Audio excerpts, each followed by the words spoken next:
भारतीय reserve bank ने लगातार 9वीं बार रेपो रेट को 6.5% पर स्थिर रखने का फैसला किया है। रेपो रेट में पिछले 18 महीनों से कोई बदलाव नहीं हुआ है। 6 अगस्त को भारतीय रिजर्व बैंक के गवर्नर शक्तिकांत दास की अध्यक्षता में शुरू हुई आरबीआई मॉनेटरी पॉलिसी कमेटी की बैठक का आज आखिरी दिन था। बैठक खत्म होने के बाद गवर्नर ने कमेटी के फैसलों का ऐलान किया। आरबीआई मॉनेटरी पॉलिसी कमेटी के 6 में से 4 सदस्यों ने दरों में बदलाव न करने के पक्ष में फैसला सुनाया। रिजर्व रेपो रेट और बैंक रेट को भी स्थिर रखने का फैसला।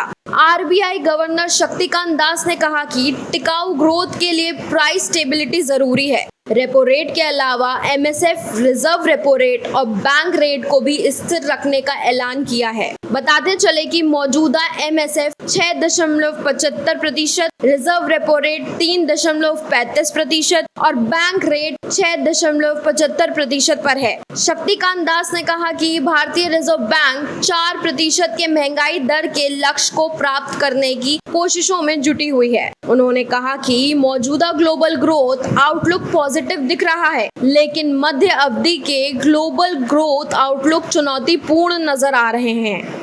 The Monetary Policy Committee met on 6th, 7th and 8th August. After a detailed assessment of the evolving macroeconomic and financial conditions and the overall outlook, it decided by a majority of 4:2 members to keep the policy repo rate unchanged at 6.5%.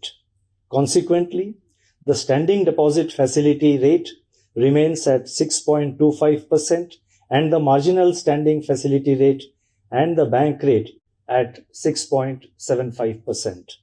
The MPC also decided by a majority of 4 out of 6 members to remain focused on withdrawal of accommodation to ensure that inflation progressively aligns to the target while supporting growth.